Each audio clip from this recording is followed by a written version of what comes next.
n'atteindre plus ardent. Viens, n'atteindre plus dans ton cœur. Viens, tel que tu es ardent. Viens.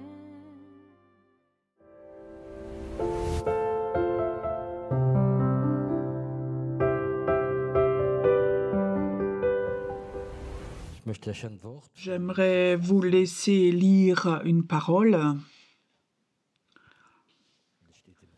C'est écrit dans Romains 1.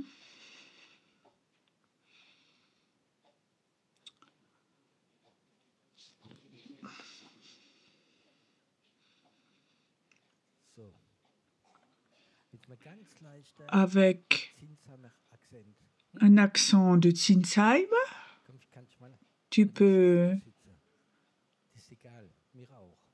t'asseoir ou être debout? Regarde, verset 25.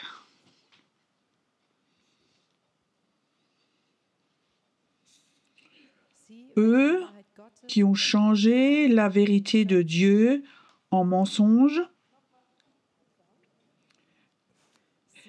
et qui ont adoré et servi la créature au lieu du Créateur, qui est béni éternellement. Amen. C'est pourquoi Dieu les a livrés à des passions infâmes, car leurs femmes ont changé usage naturel en celui qui est contre nature. Et de même, les hommes abandonnent l'usage naturel de la femme, qui se sont enflammés dans leurs désirs les uns pour les autres, commettant homme avec homme les mêmes infamies et recevant en eux-mêmes le salaire qui méritait leur égarement. Une parole bizarre ou dure.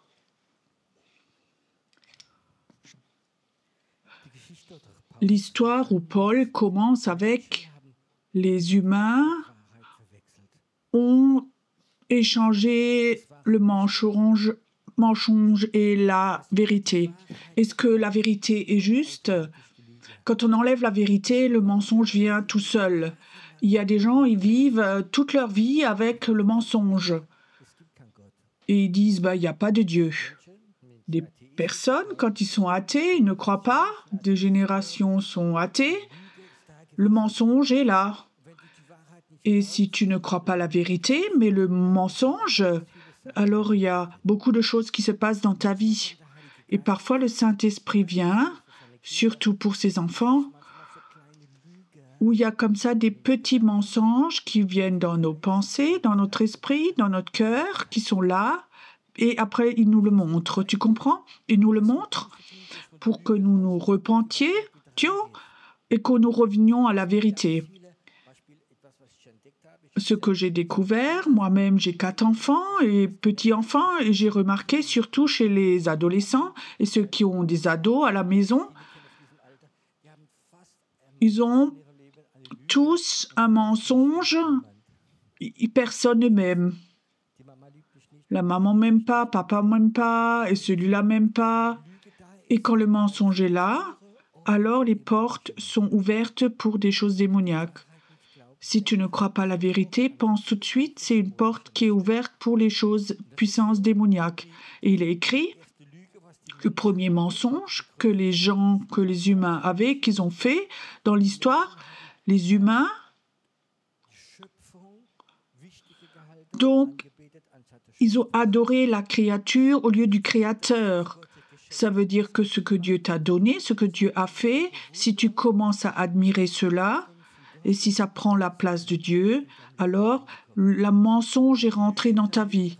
Et quand le mensonge rentre dans ta vie aussi, automatiquement, les puissances démoniaques, le péché rentre et les humains sont de plus en plus pervers. Dans la sexualité et d'autres domaines, ça commence toujours avec un mensonge. Tu n'as pas cru la vérité, tu as cru le mensonge, tu ne voulais pas de la vérité, Dieu est allé dans l'arrière-plan, et ce que Dieu nous a donné, nous avons adoré. Et alors Dieu autorise que le péché devient de plus en plus grand, la saleté vient en nous et on vit dans un temps, ça a été écrit il y a 2000 ans, mais c'est plus actuel que jamais. Les humains ne croient plus en Dieu. Il n'y a pas beaucoup de politiciens qui croient en Dieu aujourd'hui, à ce Dieu de la Bible. Alors il ne faut pas t'étonner, comme on a vu dans les Jeux Olympiques de Paris, que ce qu'ils ont montré, ce woke qui est venu, que les enfants peuvent décider s'ils peuvent être hommes ou femmes, ce mensonge ramène des choses terribles, qu'un peuple soit détruit. Un professeur m'a une fois raconté, un professeur d'histoire, tu sais, la civilisation grecque, c'était une des plus intelligentes, les plus développées. Et ils ont été anéantis sur la base de l'homosexualité. Homme, femme, femme. Et les Romains aussi. Et si nous continuons comme ça, notre civilisation à nous vont être anéantis et les musulmans vont venir chez nous. Le temps est là. Parce que les responsables, tu comprends, ils ont cru le mensonge, ils n'ont pas besoin de Dieu. Je crois qu'il faut que nous prions aussi que le réveil que vienne chez les politiciens dans tous les systèmes de notre société pour que ça se réveille. Et il dit ce Dieu saint, Dieu est saint, c'est le premier point. Le mot saint, c'est difficile à expliquer. C'est plus facile de dire ce qui n'est pas saint, mais ce mot saint, saint pour moi, c'est un Dieu qui ne fait pas d'erreur. Est-ce que c'est juste? Moi, je ne comprends pas toujours Dieu. Et ma tête, mon intelligence dit parfois, je n'aurais pas fait comme ça, mais je sais, Dieu est saint et il ne fait pas de faute. Tu sais, ça, c'est un fondement. Dieu est bon et saint, et ça, c'est un fondement où tu te mets debout dessus pour que le mensonge ne te touche pas, peu importe ce qui se passe dans ta vie. Et chacun d'entre nous, dans sa vie, aura des situations où tu penses tout s'écroule, c'est injuste, c'est terrible dans cette situation. Il faut que tu dises, je comprends pas, mais Dieu, je sais que tu es saint et que tu ne fais aucune faute et tu ne mens pas. Et tes promesses sont justes. Je crois que souvent, il faut que nous revenions au fondament. J'étais croyant depuis plusieurs semaines et mon passé ne m'avait pas prédestiné à être chrétien. De tout mon être, nous étions dans une petite église où il y avait des gens très religieux et j'étais là au culte et souvent j'étais attaquée dans mes pensées et Satan me disait tout souvent, regarde voir les gens, ils sont tellement bien et ceci, cela, mais toi tu vas pas avec, tu vas pas avec eux. Regarde donc ces gentils personnes là. Alors Dieu un jour m'a donné une révélation, j'ai vu une image, une scène, une scène à 1 demi-mètre de haut. Et une personne était là debout, et il y avait beaucoup de serpents en bas, voulaient le mordre, mais les serpents n'arrivaient pas à monter sur la scène. Et je disais, Seigneur, c'est quoi ça? Il disait, Pierrot, dans ta vie, il faut que tu construises une scène. Dieu ne fait pas de faute. Dieu est juste et Dieu est bon. Si tu crois cela, tu es sur ta scène et les serpents ne vont pas t'atteindre. Et j'ai décidé dans ces jours, je vis sur la scène et pas en bas, là où il y a les serpents. Et je crois que c'est très important. Il y a un Dieu, il est saint, il ne fait aucune faute, il est plein d'amour et il ne ment pas. Et ce Dieu saint doit être le centre de ta vie et jamais ce que Dieu t'offre. Nous nous laissons tellement influencer par la bénédiction de Dieu et c'est souvent le centre de notre vie. Vous connaissez tous l'histoire. Le peuple d'Israël a été libéré du désert. Ils ont sorti de l'esclavage et Dieu les a tellement bénis que l'ennemi, donc l'Égypte devait lui donner de l'or et de l'argent. Qu'est-ce qu'ils ont fait avec? Ils ont fait un veau d'or. Et ça, c'est l'humain. L'humain a la tendance de ce que Dieu lui offre, de faire un veau d'or. Je parle de chrétiens maintenant. De faire un veau d'or et de l'adorer presque, que ce soit le centre de ta vie. Et si Dieu voit cela, Alors, il y a un trait de caractère que vous connaissez peut-être pas, mais qui est réel.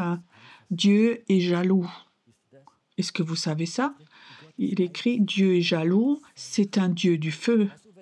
Et tu sais, si Dieu est feu et il est jaloux, et toi tu commences à adorer des choses et les autres choses sont plus importantes que lui, tu vas apprendre à connaître sa jalousie et quand lui est jaloux, c'est pas très bien, c'est pas bon. Ceux qui sont mariés, vous les hommes, et peut-être que tu as une femme qui souffre de ça, qui est assez jalouse, et tu te promènes avec ta femme, et il y a une dame qui vient en rencontre, tu regardes un peu. Tu comprends? Alors tu sauras ce que c'est le feu.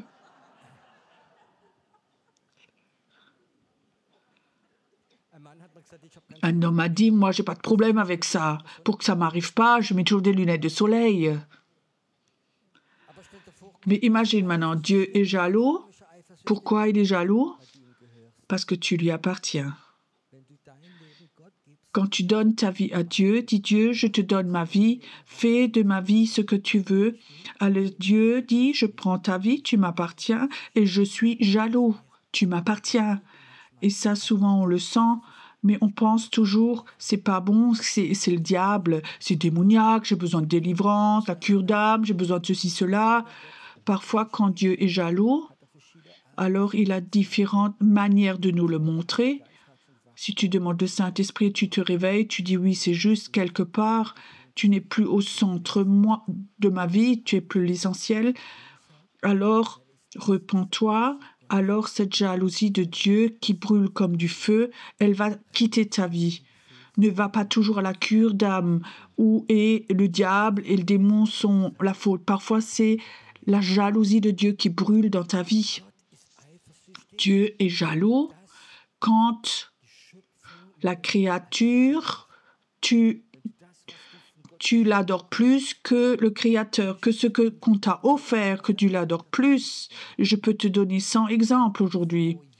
Quand une femme prie pendant des années, elle veut avoir un super mari, qui l'aime, qui est un vrai homme, qui a de l'argent, qui la gâte, et elle reçoit ce mari. Et alors le mari commence à être l'essentiel dans sa vie, et plus Dieu. Et tu vas voir, après un court moment, comme ton mariage n'ira plus bien, et c'est pas des démons, mais c'est la jalousie de Dieu. Ça commence à agir, je crois, chez certaines personnes. Nous avions un frère dans notre église il y a plusieurs années. Il venait à Pertisau, au séminaire, et il avait la leucémie, et c'était pas guérissable, avaient dit les médecins. Et là-bas, il avait eu la parole, il n'était pas né de nouveau, il est venu avec comme ça, et il était guéri tout de suite de cette leucémie, il allait chez le médecin. Donc, après, les bilans sanguins étaient de nouveau tout normal, il n'était plus malade, plus de leucémie. Et partout, il racontait après, Dieu m'a guéri, aux médecins, aux collègues, sa famille, partout. J'avais le cancer, j'avais plus longtemps à vivre et Dieu m'a guéri. 2 ans, 3 ans peut-être, il racontait que cela. C'est beau, tu penses? Mais j'ai appris à le connaître de plus près. Il ne lisait jamais la Bible. Il n'avait pas d'intérêt pour construire le royaume de Dieu. Il n'avait pas d'intérêt au Saint-Esprit. Il n'avait qu'un intérêt de déguster sa vie, de raconter aux gens et d'être au centre de sa vie. C'était la guérison. Plusieurs années après, il est mort, pas de cancer, mais il avait déjà abandonné sa foi depuis longtemps. La guérison était le centre de sa vie.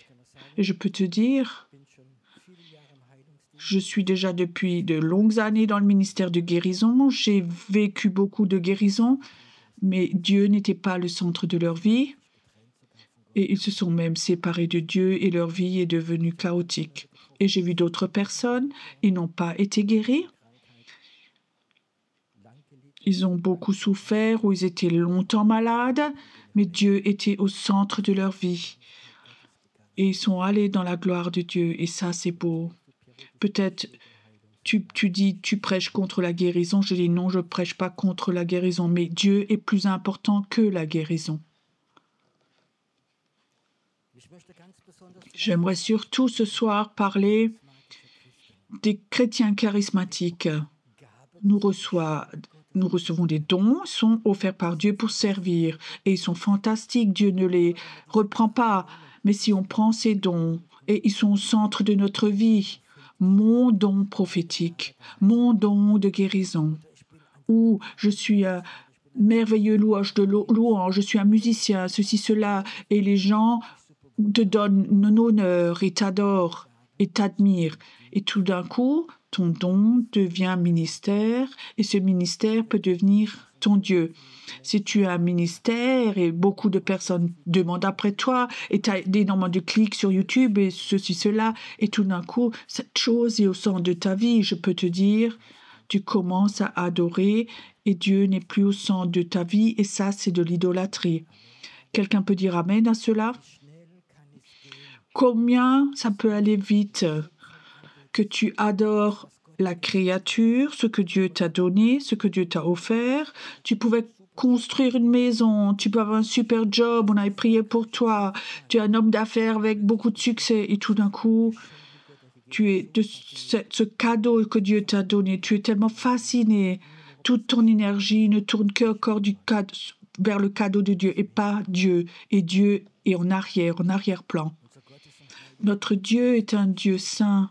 Et je veux dire, notre Dieu est saint et il est jaloux. Et Dieu voudrait te bénir abondamment. Il veut bénir ton mariage, ta maison, ton entreprise, tes finances, ta santé. Il veut te bénir.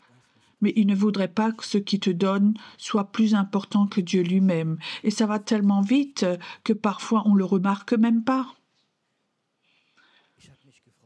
Je me suis réjouie de cette semaine parce que je sais Dieu veut faire beaucoup de choses cette semaine. Je sais dans mon cœur, c'est dans le plan de Dieu qu'il y a beaucoup de Dieu cette semaine. Mais je me suis posé la question moi-même, qu'est-ce qui me préoccupe déjà? Ce que Dieu veut faire ici ou Dieu lui-même? Je me suis posé la question.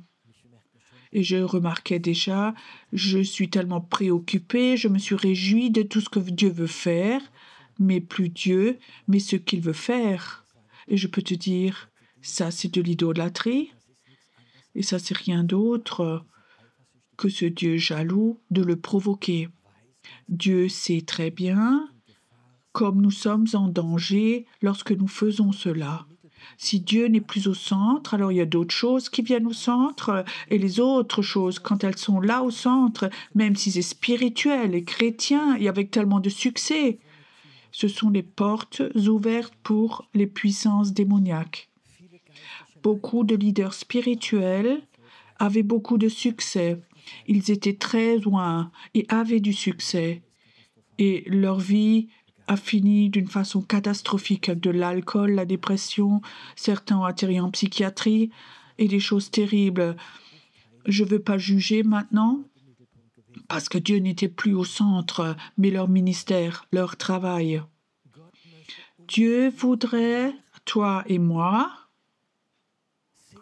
nous bénir, nous donner quelque chose de merveilleux, plus qu'on peut l'imaginer, dit la Bible, dans la mesure de son amour, énormément, mais il sait très bien où est la limite, où toi, la bénédiction sera plus importante pour toi que Dieu lui-même. Est-ce que quelqu'un ici sait et peut dire où est la limite? Moi, je crois que personne ne le sait ici, parce que tu ne le remarques même pas quand tu passes de l'un à l'autre. Et alors, il y a une chance, c'est être en communion avec Dieu et avec le Saint-Esprit.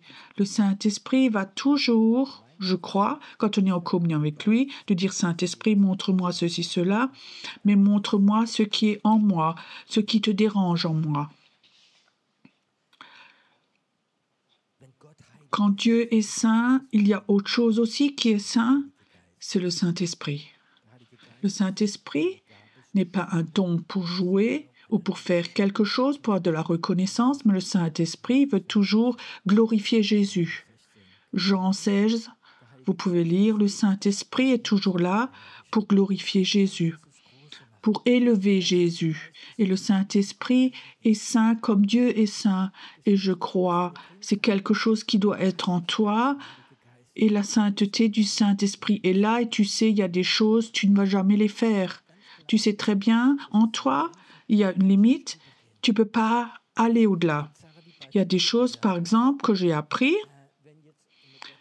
pendant un culte. Quelqu'un vient me voir et dit « Oh, maintenant j'ai mal à l'oreille gauche, ça me fait mal. » Alors, quand le don de connaissance vient et j'entends dans l'oreille gauche, je ne vais jamais le dire parce que je sais ça peut se mélanger de ce que j'ai eu de Dieu et l'autre chose. Il y a des choses qu'on ne fait pas. Le Saint-Esprit, c'est tu joues pas avec ces choses-là. Au début de notre église, nous avions un jeune homme, je crois qu'il avait 21 ans, vraiment un jeune homme très droit, sympathique, il était collaborateur et très tôt, il avait un don prophétique, une onction prophétique.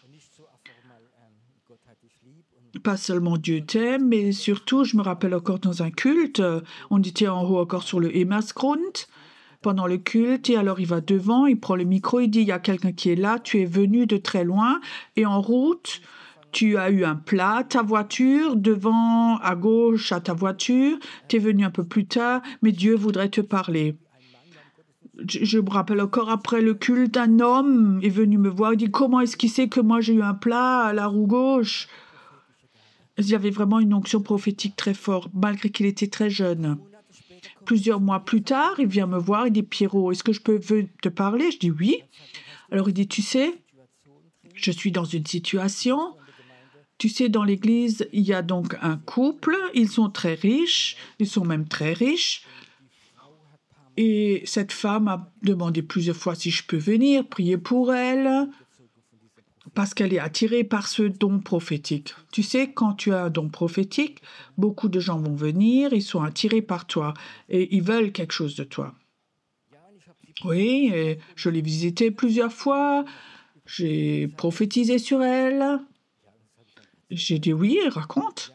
Oui, tu sais, ils sont très aisés, très riches, et alors elle a commencé à me faire beaucoup de cadeaux. Elle m'a même offert un pull qui coûtait 1 000 €. Oui, et mon épouse aussi a reçu des cadeaux. Elle a même offert une poussette pour notre enfant. C'était très cher, elle nous fait beaucoup de cadeaux. Et je dis, écoute, si quelqu'un t'offre quelque chose d'un cœur pur, c'est donc bon, sois béni. Mais je veux quand même poser une question. Si tu vas chez cette dame et tu vois quelque chose, et si tu reçois quelque chose de Dieu, peut-être pour lui donner une correcture, est-ce que tu lui dirais? Alors elle, non, j'ose pas. Tu sais, là, ça a commencé. Ça a commencé où le Saint-Esprit, quelque part en lui, avait eu une mauvaise conscience. Je peux te raconter comme ça beaucoup de choses. Le Saint-Esprit est saint. Ne le prends pas pour recevoir la gloire, de la reconnaissance. N'autorise jamais que toi, avec les dons du Saint-Esprit, que tu manipules les personnes. Il y a des choses très simples. Une fois, tu as une parole prophétique. Est-ce que c'était juste? Est-ce que c'était bon? Est-ce que ça t'a aidé? Tu manipules pour que les gens te font des compliments. Et ça commence là où le don devient de plus en plus important parce que tu reçois des compliments et l'orgueil rentre et d'autres choses rentrent. Je crois que c'est tellement important. C'est bon d'être sage avec les dons spirituels. J'aime le Saint-Esprit, j'aime l'onction, mais je sais très bien qu'il est saint et je ne veux pas que ce qui est saint le mélanger avec ce qui n'est pas saint.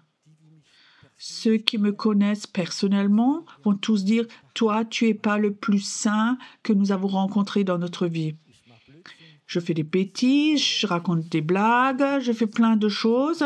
Donc, je n'ai rien d'un homme super religieux qui prie 10 heures par jour. Mais je sais qu'il y a une limite. Ça, c'est naturel. Et là, il y a une limite.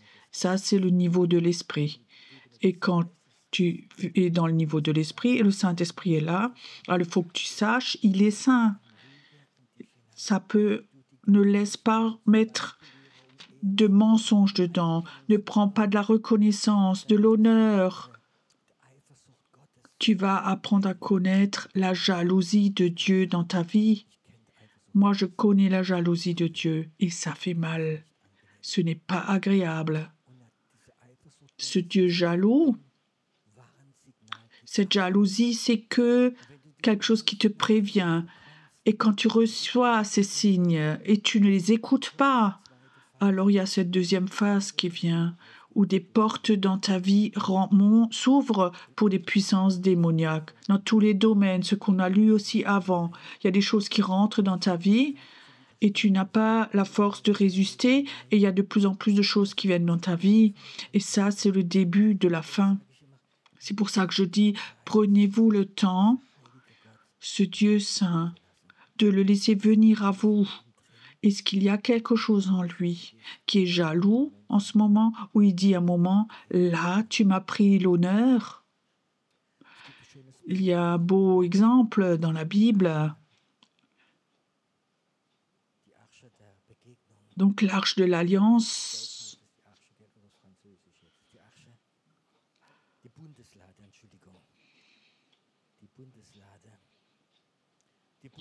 l'arche de l'Alliance a été volée par les Philistins et après elle est revenue, David l'a recherchée. Elle était sur un chariot et en cours de route. Donc le chariot, c'est un peu...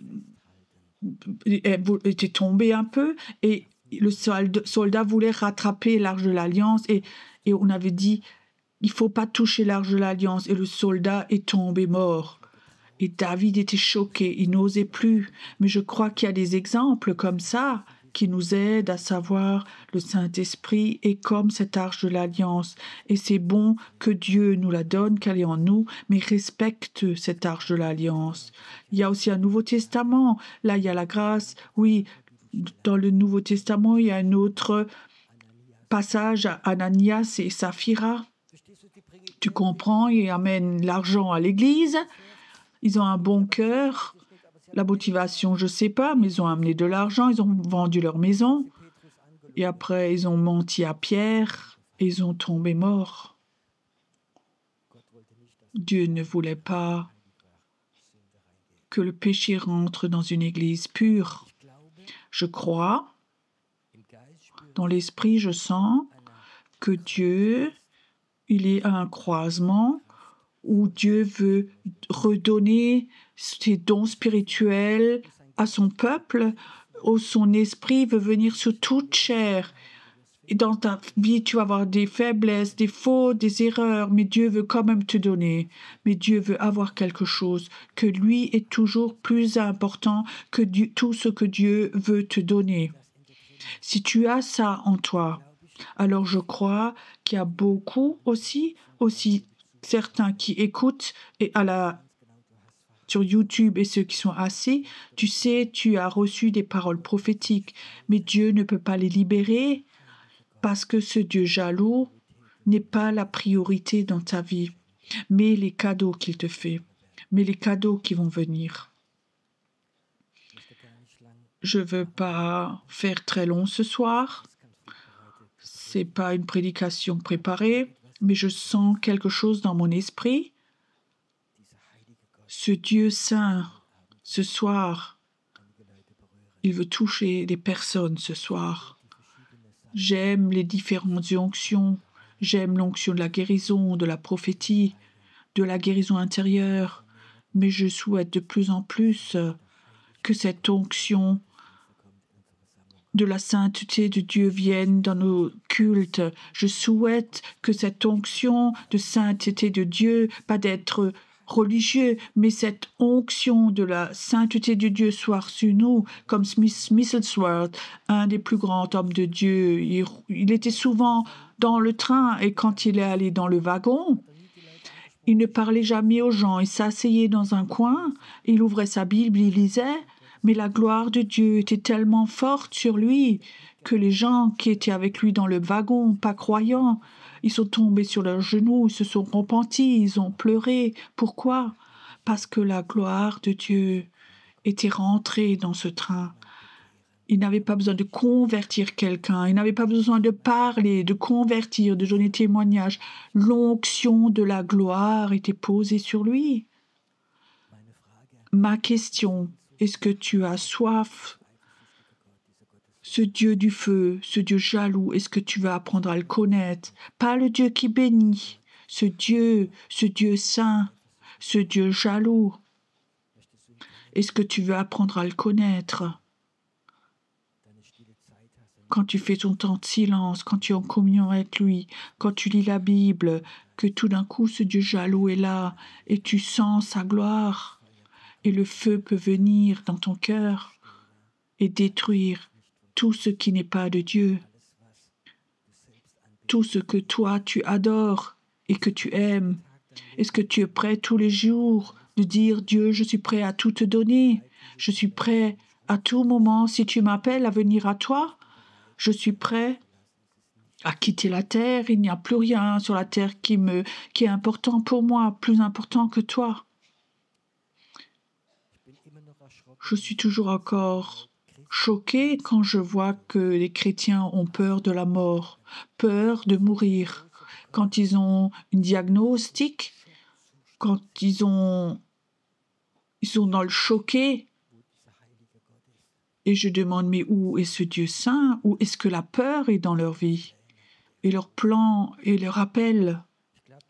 Je crois que si ce Dieu jaloux vient, alors il n'y a plus rien qui te lie sur la terre. Il n'y a plus rien qui est plus important que lui. Mais lui est important. Ce Dieu jaloux. Et tu peux lui autoriser s'il y a quelque chose qui à toi te prend un peu la gloire, la reconnaissance, tu as le droit d'enlever cela. Tu as le droit de tout enlever. Même si c'est mes meilleurs amis, enlève-les. Même si c'est mon travail, ma carrière, mes plans, enlève tout ça. Moi, je t'appartiens, à toi seul.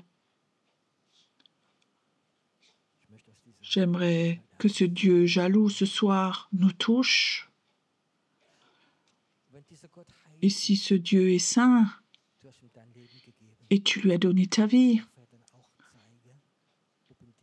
est-ce qu'il a aussi le droit de te demander s'il y a quelque chose en toi qui lui prend la gloire, qui lui prend sa place, ou tu es lié à quelque chose qui empêche que cette gloire de Dieu, ce Dieu saint, son onction soit posée sur ta vie?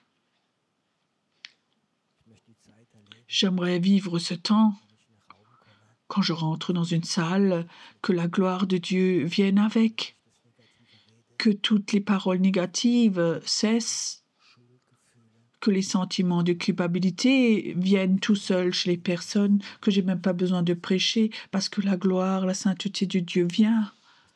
Est-ce que tu as soif, le désir de cela?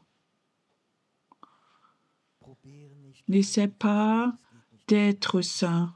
Nous sommes saints par le sang de Jésus.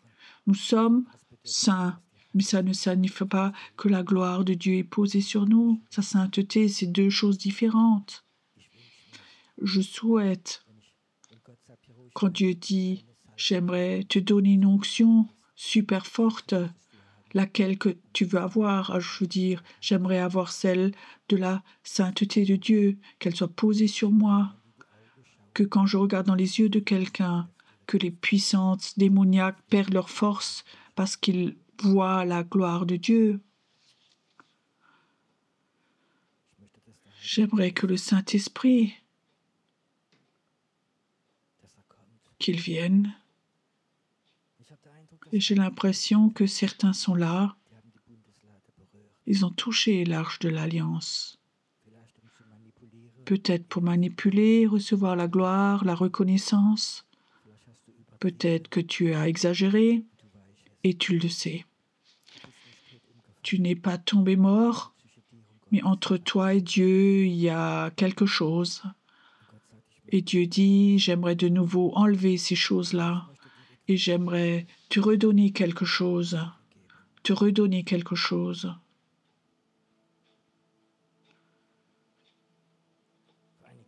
Il y a un certain temps, Dieu m'a parlé et a dit, Pierrot, j'aimerais ce matin m'entretenir avec toi au sujet de la grâce. Et moi, dans ma bêtise, j'ai dit, Dieu, il y a beaucoup de thèmes où j'ai pas de notion, mais dans la grâce, je sais de quoi on parle.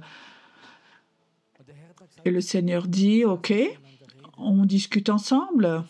Alors il dit, Pierrot, qu'est-ce que tu dirais si ton comptable, il vient et dit, je suis désolé, je suis dépendant de jeu et régulièrement, j'ai pris une part de la collecte pour aller jouer. Pierrot, est-ce que tu lui pardonnerais?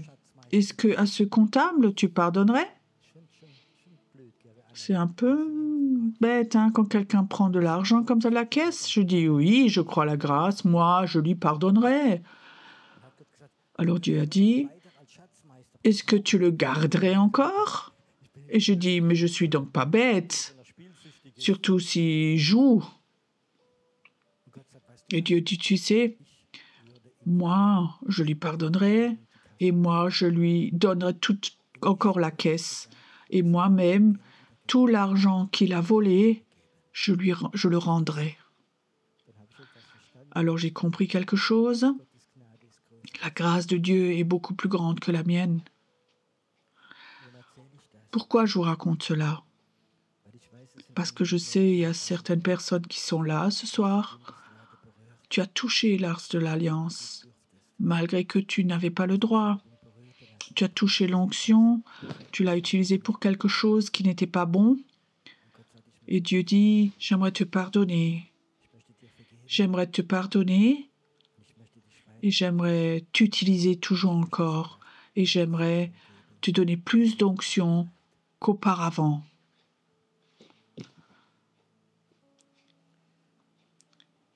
Si tu es là et tu sais, donc se repentir est un cadeau de Dieu. Écoute, si tu es là et tu sais très bien, dans ta vie, il y avait une situation comme ça, où tu n'as pas donné la gloire à Dieu. Tu as partagé quelque chose avec lui que Dieu ne veut jamais partager avec toi. Dieu ne veut jamais partager sa gloire avec Jésus. Et si tu es là et tu sais très bien dans ta vie, quelque part, tu es allé trop loin. Mais Dieu voudrait te pardonner.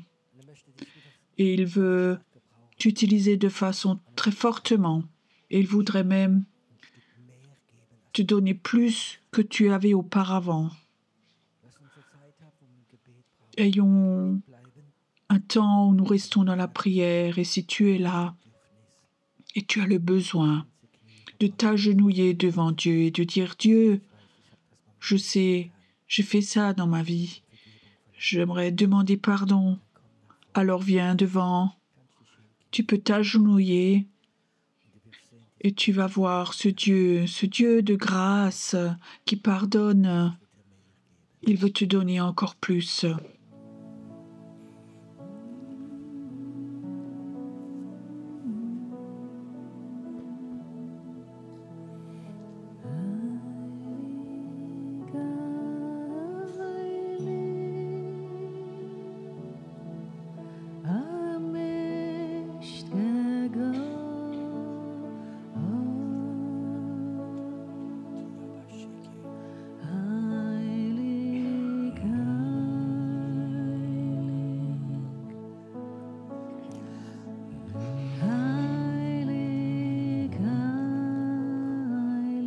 Kommt davon nach vorne, dass Platz ist für die Leute.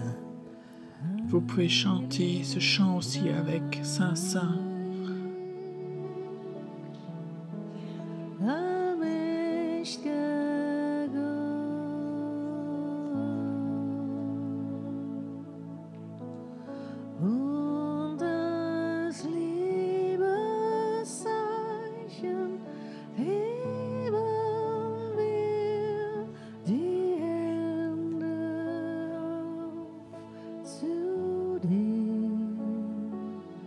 I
Vielleicht können einige von unseren prophetischen Mitarbeitern kommen und für sie beten. Peut-être que les collaborateurs peuvent venir prier devant si vous recevez des paroles.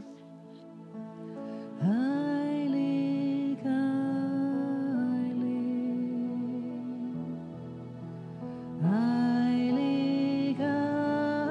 heilig, heilig, heilig, heilig.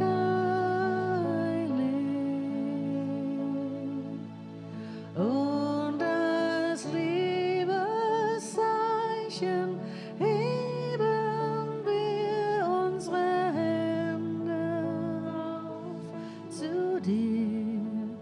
Heilig, heilig, heilig, heilig.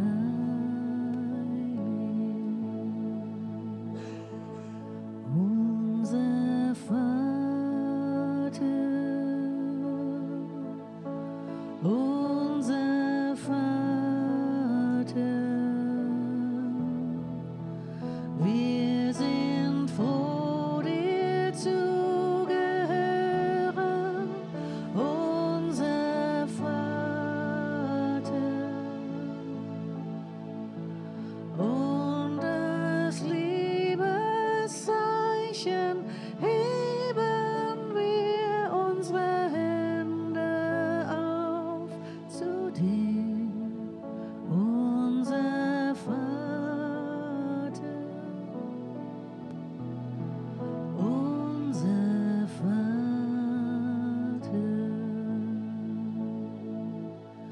unser Vater, unser Vater.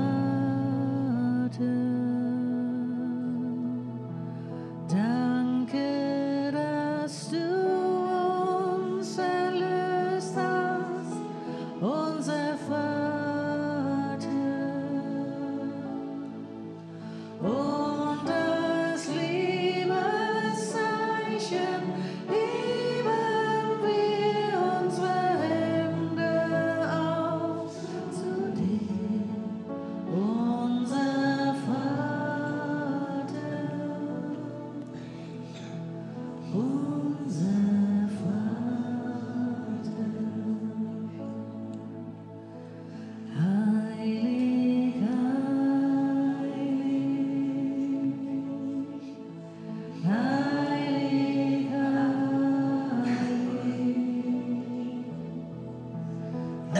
heilig, heilig, heilig.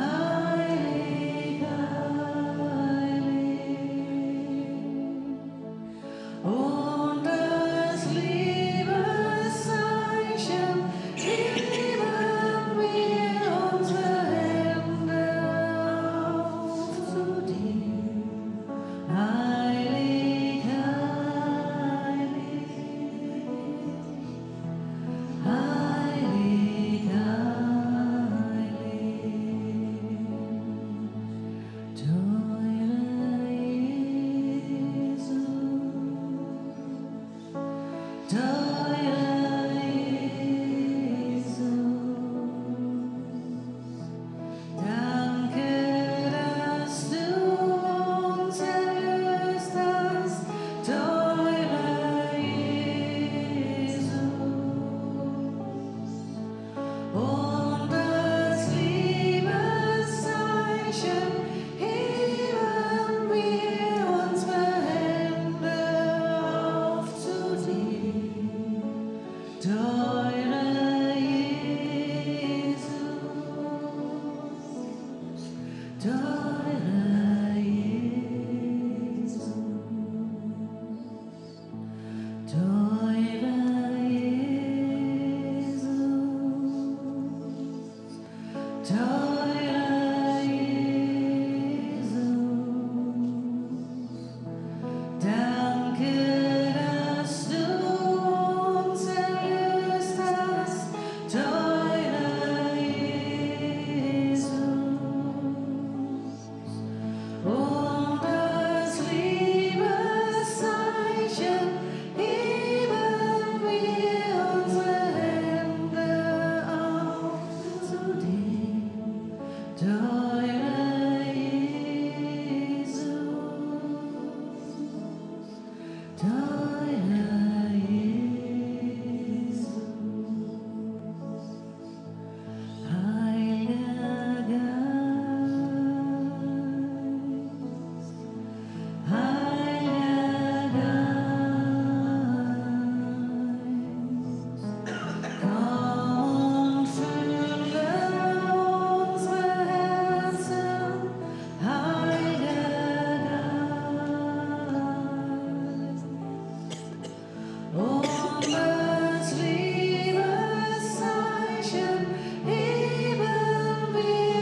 deine Schönheit klar vor Augen sehen. Dann verblasst, was ich mich sehe in deinem Leben.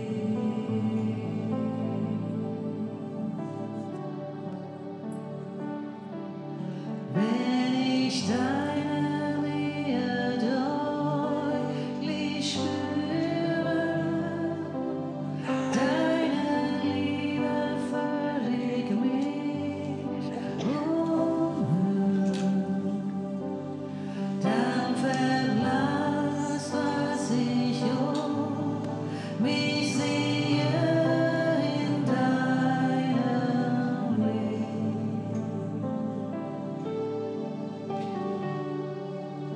Ich bete dich an.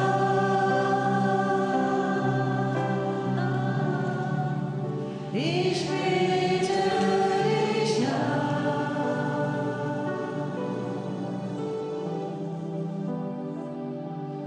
Dich allein anzubeten ist meines Lebens Sinn. Ich bete dich an.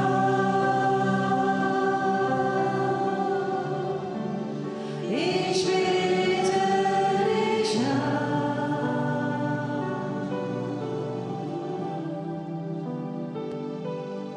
Dich allein anzubeten ist meines Lebens Sinn.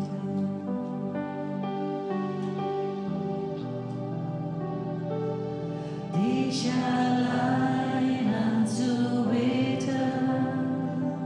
ist meines Lebens Sinn.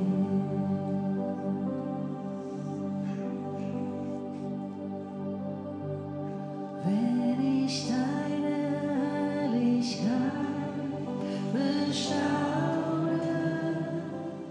deine Schönheit klar vor Augen sehe, dann verblasst, was ich mich sehe in deinem Leben.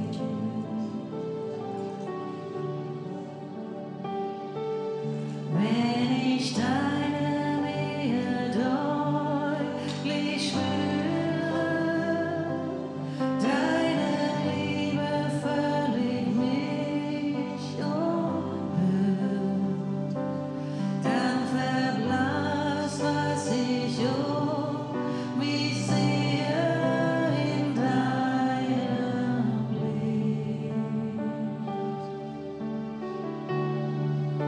Ich bete dich an. Ich bete dich an.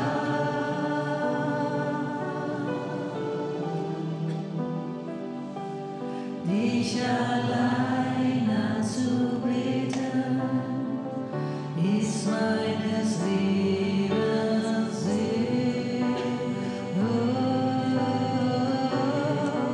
Ich bete dich an. Ich bete dich an.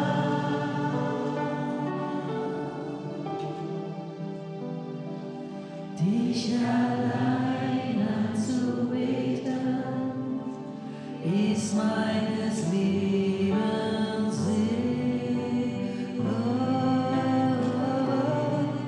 Ich bete dich an. Ich bete dich an.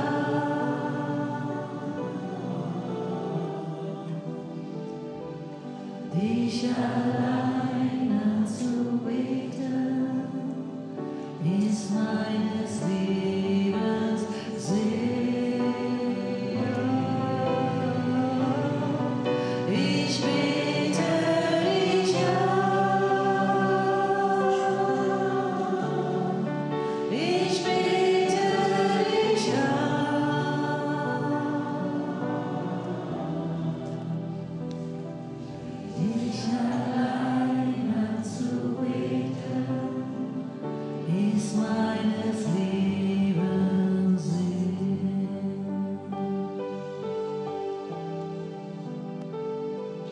dich allein anzubeten, ist meines Lebens Sinn.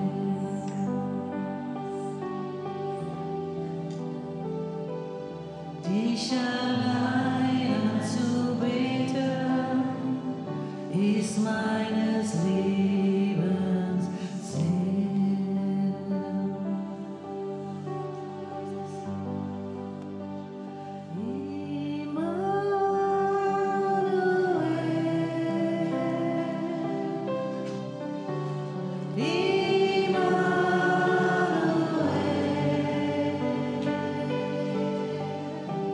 Sein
Denn Gott hat sich uns offenbart.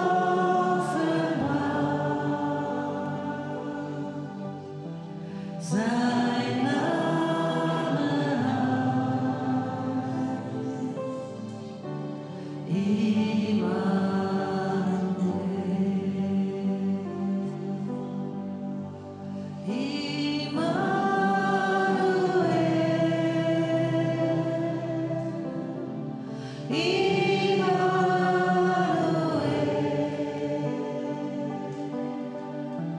Sein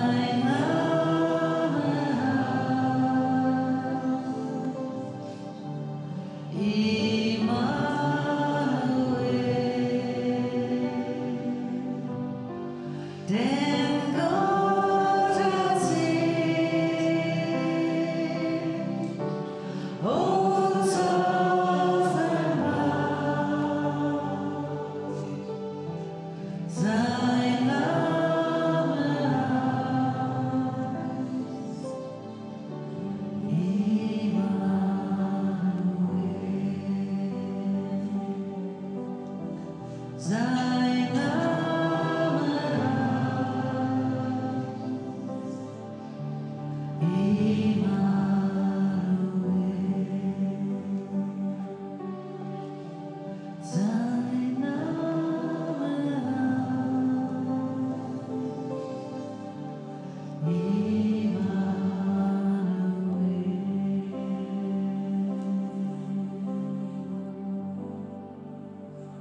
in der Gegenwart seiner Herrlichkeit.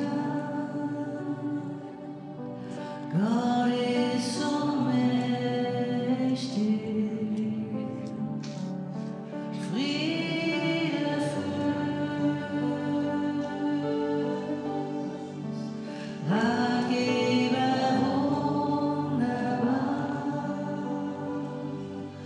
ewiger Vater,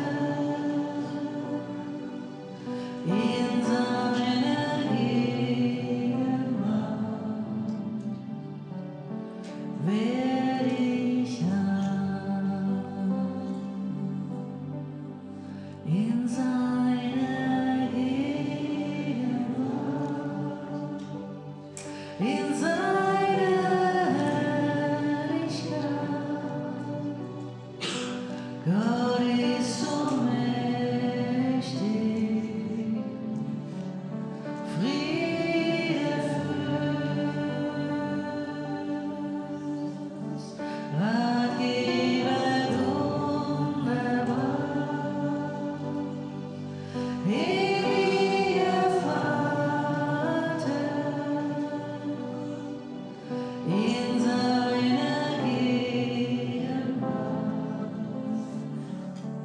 werde ich in seiner Gegenwart werde ich in seiner Gegenwart, in seiner Herrlichkeit. Gott ist so mächtig, Friede Fürst, Ratgeber wunderbar, ewiger Vater, in deiner Gegenwart werde ich in seiner Gegenwart werde ich in seiner Gegenwart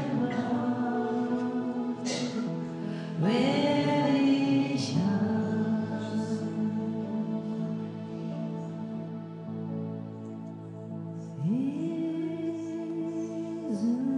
Jesus, du bist das Zentrum,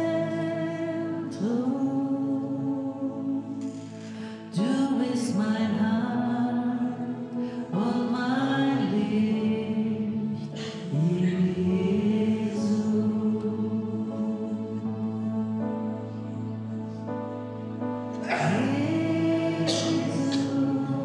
Jesus, du bist das Zentrum, du bist meine Kraft und mein Licht, Jesus.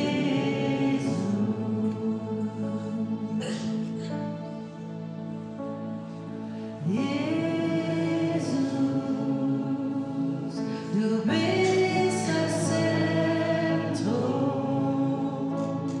du bist mein Halt und mein Licht, Jesus.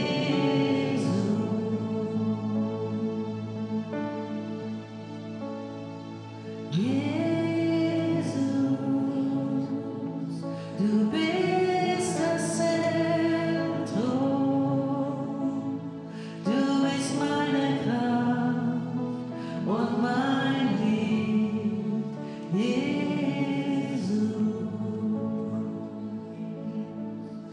Du bist das Feuer tief in mir, du bist der Wind, der mich führt, du bist mein Leben und mein Ziel, Jesus,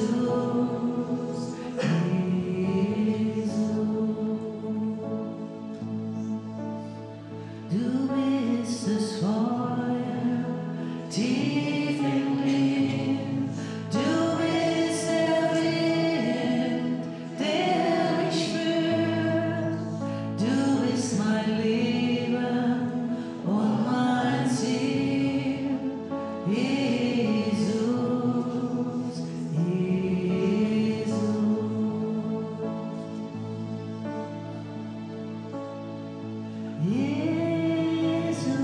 Jesus, du bist meine Hoffnung,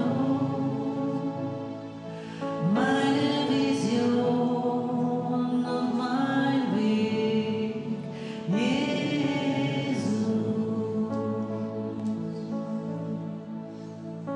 Oh,